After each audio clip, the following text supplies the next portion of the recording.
അസ്സലാമലൈക്കും. ഹലോ കൂട്ടുകാരെ, നിങ്ങൾക്കെല്ലാവർക്കും ബോറടിക്കുന്നുണ്ടോ? എങ്കിൽ ഞാനൊരു കഥ പറയട്ടെ. എൻ്റെ കഥയുടെ പേരാണ് കുഞ്ഞി തത്തി അമ്മ തത്തി. ഒരു മരപ്പൊത്തിൽ അമ്മ തത്തിയും കുഞ്ഞി തത്തിയും താമസിച്ചിരുന്നു. ഒരു ദിവസം അമ്മ തത്ത കുഞ്ഞിത്തത്തയോട് പറഞ്ഞു, ഞാൻ തീറ്റയുമായി ഉടനെ വരാം. ഇനി എവിടെയും പോകരുത്, ഇവിടെ തന്നെ ഇരിക്കണം. ചുറ്റും ശത്രുക്കളാണ്. കുഞ്ഞിത്തത്ത പറഞ്ഞു, ഇല്ല അമ്മേ, ഞാൻ എവിടേക്കും പോവില്ല, ഇവിടെ തന്നെ ഇരിക്കാം. അമ്മ തത്ത തീറ്റ തേടി പോയി. കുറച്ചു നേരം കൂട്ടിയിരുന്ന കുഞ്ഞി തത്ത മെല്ലെ താഴോട്ടിറങ്ങി.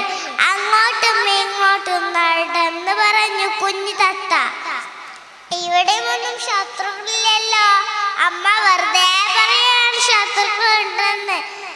കുഞ്ഞി തത്ത അങ്ങോട്ടും ഇങ്ങോട്ടും നടന്ന് കളിച്ചു.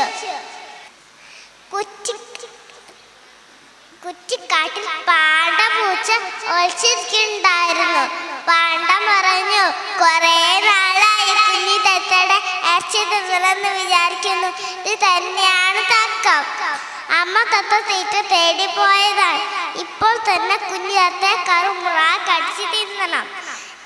ഇപ്പോൾ തന്നെ കറുമുറ കടിച്ച് തിന്നാനായി നോക്കിയപ്പോൾ അതാ അമ്മ തത്ത തീറ്റയുമായി വരും. അയ്യോ, എന്റെ കുഞ്ഞി തത്ത പാണ്ഡം പൂച്ച കടിച്ചു തിന്നുമല്ലോ. അമ്മ തത്ത പാണ്ഡം പൂച്ചയെ കണ്ടു നോക്കി കൊത്തി കൊത്തി ഓടിച്ചു. പാണ്ഡം പൂച്ച മ്യാവ് മ്യാവ് എന്ന് പറഞ്ഞ് കുറ്റിക്കാട്ടിലേക്ക് ഓടിപ്പോയി. ഇതെല്ലാം കണ്ട് പേടിച്ച കുഞ്ഞി തത്ത അമ്മയെ നോക്കി നിന്നു. അമ്മ പറഞ്ഞില്ലേ ചുറ്റും ശത്രുക്കളാണെന്ന്, താഴോട്ട് ഇറങ്ങരുത് എന്ന്.